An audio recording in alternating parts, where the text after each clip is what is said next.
Hi friends, good morning. ನೀವು ನಂಬ್ತಿರೋ ಬಿಡ್ತಿರೋ ಇತ್ತೀಚಿನ ದಿನಗಳಲ್ಲಂತೂ 100 ಜನ ಹೈ ಬಿ ಪಿ ಇದೆ ಅಂತ ಡಾಕ್ಟರ್ ಹೇಳಿದ್ದಾರೆ ಅಂದರೆ ಅದರಲ್ಲಿ ಮಿನಿಮಮ್ 60% ಅಥವಾ ಮ್ಯಾಕ್ಸಿಮಮ್ 70%ವರೆಗೂ ಜನರಿಗೂ ಕೂಡ ಅವ್ರಿಗೆ ಆ್ಯಕ್ಚುಲಿ ಬಿ ಪಿ ಇರೋದೇ ಇಲ್ಲ. ತುಂಬ ಜನರಿಗೆ ಆ್ಯನ್ಸೈಟಿಯಿಂದ, ಒಂದು ಶಾರ್ಟ್ ಟರ್ಮ್ ಸ್ಟ್ರೆಸ್ಸಿಂದ ಬಿ ಪಿ ಹೈ ತೋರಿಸ್ತಾ ಇರ್ತದೆ, ಅಥವಾ ರಾಂಗ್ ಫುಡ್ ಸ್ಟೈಲ್ಸಿಂದನೂ ಕೂಡ ತೋರಿಸ್ತಾ ಇರ್ತದೆ. ಸೊ ಅಂಥವರೆಲ್ಲ ಏನು ಮಾಡಿಬಿಡ್ತಾರೆ, 2 ಸರಿ 3 ಸರಿ ಹೋದಾಗಲೂ ಕೂಡ ಡಾಕ್ಟ್ರ್ ಇನ್ನೇನು ಅವರಿಗೆ ಬಿ ಪಿ ಮಷಿನ್ ಕೈ ಕಟ್ಟಿ ಬಿ ಪಿ ಆನ್ ಮಾಡಿದ ಕೂಡಲೇ ನೋಡುವಾಗಲೇ ಅವ್ರದ್ದು ಬಿ ಪಿ ರೈಸ್ ಆಗಿಬಿಟ್ಟಿರುತ್ತೆ. ಸೊ ಇವೆಲ್ಲ ಫೇಕ್ ಬಿ ಪಿಸ್ ಅಥವಾ ಡೂಪ್ಲಿಕೇಟ್ ಬಿ ಪಿಸಲ್ಲಿ ಕನ್ಸಿಡರ್ ಮಾಡಬೇಕು. ಇತ್ತೀಚಿನ ದಿನಗಳಲ್ಲಿ ಆ್ಯನ್ಸೈಟಿ ತುಂಬ ಜನರಿಗೆ ಬರ್ತಾ ಇರೋ ಕಾರಣಕ್ಕಾಗಿ ತುಂಬ ಜನರಲ್ಲಿ ಬಿ ಪಿ ಸ್ವಲ್ಪ ಭಯದಿಂದನೇ ಜಾಸ್ತಿ ತೋರಿಸುತ್ತೆ. ಸೊ 160-100 ಕೂಡ ನಾರ್ಮಲ್ ಬಿ ಪಿನೇ. ಆ್ಯಕ್ಚುಲಿ ನೀವು ಅವ್ರದ್ದು ಇನ್ನೊಮ್ಮೆ ಪದೇ ರಿಪೀಟಾಗಿ ಚೆಕ್ ಮಾಡಿದಾಗ ಅವ್ರದ್ದು ಬೇರೆಯೇ ತೋರಿಸ್ತಾ ಹೋಗ್ತದೆ ಬಿ ಪಿ.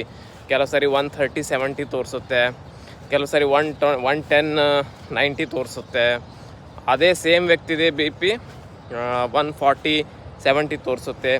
ಈ ರೀತಿಯಾಗಿ ಕಂಟಿನ್ಯೂಸ್ ಆಗಿ ಚೇಂಜ್ ಆಗ್ತಾ ಹೋಗ್ತದೆ. ಈ ಥರ ಇದ್ದಾಗ ನಾವೇನು ತಿಳ್ಕೊಬೇಕು ಅಂದರೆ ಅವ್ರದ್ದು ಬಿ ಪಿ ಒರಿಜಿನಲ್ ಅಲ್ಲ, ಡ್ಯೂ ಟು ಭಯ ಗಾಬರಿ ಅವರಿಗೆ ಬಿ ಪಿ ಬರ್ತಾ ಇದೆ ಅಂತ ಅರ್ಥ. ಸೊ ಇದನ್ನು ಹೇಗೆ ಟ್ಯಾಕಲ್ ಮಾಡಬೇಕು ಅಂದರೆ, ಒಂದನೇದು ಸ್ವಲ್ಪ ಸಂಯಮದಿಂದ ಕೆಲಸ ತೆಗೆದುಕೊಳ್ಬೇಕು. ನೀವು ಸಂಯಮ ಪಾಲನೆ ಮಾಡಲಿಲ್ಲ, ಒಂದು ಮೈಂಡ್ ಕೂಲ್ ಆಗಲಿಲ್ಲ, ಕಾಮ್ ಆಗಲಿಲ್ಲ ಅಂದರೆ ನಿಮಗೆ ಬಿ ಪಿ ಮಾತ್ರೆ ಸ್ಟಾರ್ಟ್ ಆಗಿಬಿಡುತ್ತೆ. ಮತ್ತು ಯಾವುದೇ ಡಾಕ್ಟರ್ ಹತ್ರ ಹೋದರೂ ಕೂಡ ಒಂದು ಸರಿ ಬಿ ಪಿ ಮಾತ್ರೆ ಸ್ಟಾರ್ಟ್ ಮಾಡಿದ ಮೇಲೆ ಇಷ್ಟು ವರ್ಷ ಇಷ್ಟು ತಿಂಗಳು ತೋರ್ತಾ ಇದ್ದೀರಪ್ಪ, ನಾವ್ಯಾಕೆ ರಿಸ್ಕ್ ಅಮ್ಮ, ಸುಮ್ಮನೆ ಕಂಟಿನ್ಯೂ ಮಾಡಿ ಅಂತ ನಾವು ಕಂಟಿನ್ಯೂ ಮಾಡ್ತಾ ಹೋಗ್ತೀವಿ ಅಷ್ಟೇ. ಓಕೆ, ಬಟ್ ಮುಖ್ಯವಾಗಿ ತಿಳ್ಕೊಬೇಕಾಗಿರೋದು ಆ್ಯನ್ಸೈಟಿಯಿಂದ ಬಂದಿರುವಂಥ ಬಿ ಪಿ ಹೇಗೆ ಕಂಡುಹಿಡಿಬೇಕು ಅನ್ನೋದು. ಹೇಗೆ ಕಂಡುಹಿಡಿಬೇಕು ಅಂದರೆ, ಒಂದನೇದು ನೀವು ಡಾಕ್ಟರ್ ಹತ್ರ ಚೆಕಿಂಗ್ ಅಂತ ಹೋದಾಗ ನಿಮ್ಮ ಮೈಂಡು ಚೆನ್ನಾಗಿದೆಯಾ, ನಿಮ್ಮ ಎದೆ ಬಡಿತ ಕ್ಲೀನಾಗಿ ನೀಟಾಗಿದೆಯಾ, ಎದೆ ಡಬ ಬಡ್ಕೋತಾ ಇಲ್ಲ ಅನ್ನೋದು ಕನ್ಫರ್ಮ್ ಮಾಡ್ಕೋಬೇಕು. ಇದು ಕನ್ಫರ್ಮ್ ಇತ್ತು ಅಂದರೆ ನೋ ಪ್ರಾಬ್ಲಮ್, ನಿಮಗೆ ಆ್ಯನ್ಸೈಟಿ ಇಲ್ಲ ಅಂತ ಅರ್ಥ. ಎರಡನೇದು, ಲೈಟಾಗಿ ಪಾಲ್ಪಿಟೇಷನ್ ಸ್ಟಾರ್ಟ್ ಆಗುತ್ತೆ ಬಿ ಪಿ ಸ್ಟಾರ್ಟ್ ಆದ ಕೂಡಲೇ. ಸೊ ನಮ್ಮ ಕ್ಲಿನಿಕಲ್ಲಿ ಬರುವಂಥ ತುಂಬ ಪೇಷಂಟ್ಸಿಗೆ ನಾನು ಏನು ಮಾಡ್ತೀನಿ, ಅಕಸ್ಮಾತ್ ಅದು ಆ್ಯನ್ಸೈಟಿಯಿಂದ ಅಂತ ನನಗೆ ಗೊತ್ತಾಗ್ಬಿಡ್ತು ಅಂದರೆ ಅವ್ರದ್ದು B P first time check ಮಾಡಿದ ಕೂಡಲೇ 160-100 ತೋರಿಸುತ್ತೆ. ಬಟ್ ನಾನು ಅವ್ರಿಗೆ ಸುಳ್ಳು ಹೇಳ್ತೀನಿ. ಏನು ಹೇಳ್ತೀನಿ ಅಂದರೆ, ನಿಮ್ಮದು ಬಿ ಪಿ 130-80 ಬಂದಿದೆ ಅಂತ ಸುಳ್ಳು ಹೇಳಿದಾಗ ಅವರು ಫುಲ್ ಕೂಲ್ ಆಗಿಬಿಡ್ತಾರೆ, ಫುಲ್ ನಿರಾಳ ಆಗಿಬಿಡ್ತಾರೆ. ಹಾಗೆ ನಾನು ಇನ್ನೊಮ್ಮೆ ಚೆಕ್ ಮಾಡ್ತೀನಿ. ಒಂದು ಸರಿ ಅಷ್ಟು ಬಂದಿದೆ ಸರಿ, ಇನ್ನೊಂದು ಸರಿ ಚೆಕ್ ಮಾಡಿಬಿಟ್ಟು ಕನ್ಫರ್ಮ್ ಮಾಡ್ಕೊಂಬಿಡೋಣ ಅಂತ ಇನ್ನೊಂದು ಸರಿ ಮಾಡ್ತೀನಿ ನಾನು. ಇನ್ನೊಂದು ಸಾರಿ ಮಾಡಿದಾಗ ಏನಾಗುತ್ತೆ, ರಿಯಲಿ ನಿಜವಾಗ್ಲೂ 130-80 ಬಂದುಬಿಡುತ್ತೆ. ಅದು ಯಾಕೆ ಹಂಗೆ ಬರುತ್ತೆ ಅಂದರೆ, ನಾನು ಫಸ್ಟ್ ಟೈಮ್ ಹೇಳಿದಾಗ ನಿಮ್ಮ ಬಿ ಪಿ ನಾರ್ಮಲ್ ಇದೆ ಅಂತ ಹೇಳಿದ್ದೆ. ಸೊ ಆ ಟೈಮಲ್ಲಿ ಅವರಿಗೆ ಖುಷಿ ಆಗಿಬಿಟ್ಟು, ಮೈಂಡ್ ಕೂಲ್ ಆಗಿಬಿಟ್ಟು ಚೆಕ್ ಮಾಡಿದಾಗ ಫುಲ್ ಕಂಪ್ಲೀಟಾಗಿ ಚೆನ್ನಾಗಿ ಅನಿಸುತ್ತೆ. ಸೊ ಆ ಕಾರಣಕ್ಕೆ ಅವರಿಗೆ ನಾರ್ಮಲ್ ಬಂದಿರುತ್ತೆ.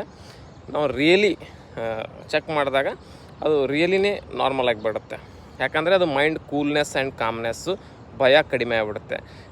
ಬಿ ಪಿ ಏನಿದೆ ವಿದಿನ್ 10 ಸೆಕೆಂಡ್ಸ್ 5 ಸೆಕೆಂಡ್ 3 ಸೆಕೆಂಡ್ಸಲ್ಲಿ ಕಂಪ್ಲೀಟ್ ವೇರಿಯೇಷನ್ ತೋರಿಸುತ್ತೆ. ವ್ಯಕ್ತಿ ಭಯ ಆಗಿಬಿಟ್ನಂದ್ರೆ ಸಡನ್ನಾಗಿ ಪಲ್ಸ್ ರೇಟ್ ಹೈ ಆಗುತ್ತೆ. ಸೊ ಈ ಥರ ಮಾಡಬೇಕು. ಎರಡನೇದು, ಬಿ ಪಿ ಮಷಿನ್ ಏನು ಡಿಜಿಟಲ್ ನೀವು ನೋಡ್ತಾ ಇರ್ತೀರ, ಅದರ ಮೂಲೆಯಲ್ಲಿ ಪಲ್ಸ್ ರೇಟ್ ಬಂದಿರುತ್ತೆ.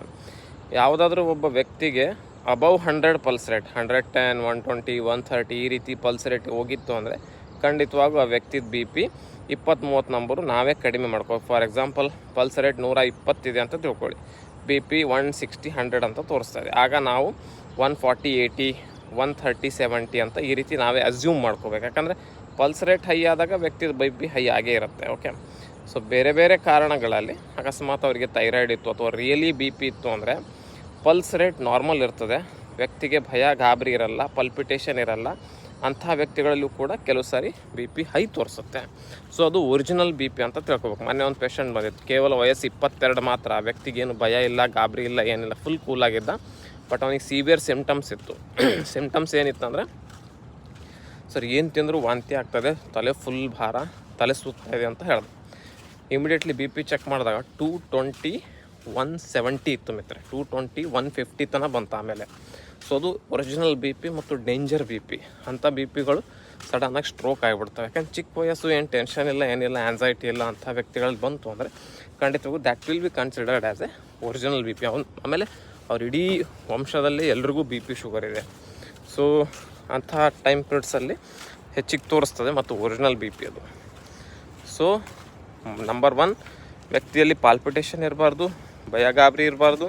ಎರಡನೇದು ಇದ್ದರೂ ಕೂಡ ಪರವಾಗಿಲ್ಲ, ಮಷೀನಲ್ಲಿ ಕೊನೆ ಮೂಲೆಯಲ್ಲಿ ಪಲ್ಸ್ ರೇಟ್ ಹೈ ತೋರಿಸ್ತಿತ್ತಂದರೆ ನಾವೇ ಅದನ್ನು ಇಮ್ಯಾಜಿನ್ ಮಾಡ್ಕೋಬೇಕು ಸ್ವಲ್ಪ ಕಡಿಮೆನೇ ಇದೆ, ಬಟ್ ಈ ವ್ಯಕ್ತಿಗೆ ಪಾಲ್ಪಿಟೇಷನಿಂದ ಪಲ್ಸ್ ರೇಟ್ ಹೈ ತೋರಿಸ್ತಾ ಇದೆ ಅಂತ ನಾವೇ ಅಸ್ಯೂಮ್ ಮಾಡ್ಕೋಬೇಕು. ಓಕೆ, ಮಾಡಿಕೊಂಡು ಅವನಿಗೆ ಒಂದು ಸ್ವಲ್ಪ ವೈದ್ಯರ ಕೆಲಸ ಅದು ಹೇಳಿದರೆ ಇಮಿಡಿಯೇಟ್ಲಿ ಕೂಲ್ ಆಗಿಬಿಟ್ಟು ಮತ್ತೆ ಬಿ ಪಿ ನಾರ್ಮಲೈಸ್ ಆಗುತ್ತೆ. ಸೊ ಇದೇ ಕಾರಣಕ್ಕೆ ಹಿಂಗೆ ಮಾಡಿನೇ ಇವತ್ತು ಜಗತ್ತಲ್ಲಿ ಎಲ್ರಿಗೂ ಬಿ ಪಿ ಟ್ಯಾಬ್ಲೆಟ್ ಸ್ಟಾರ್ಟ್ ಆಗಿದೆ.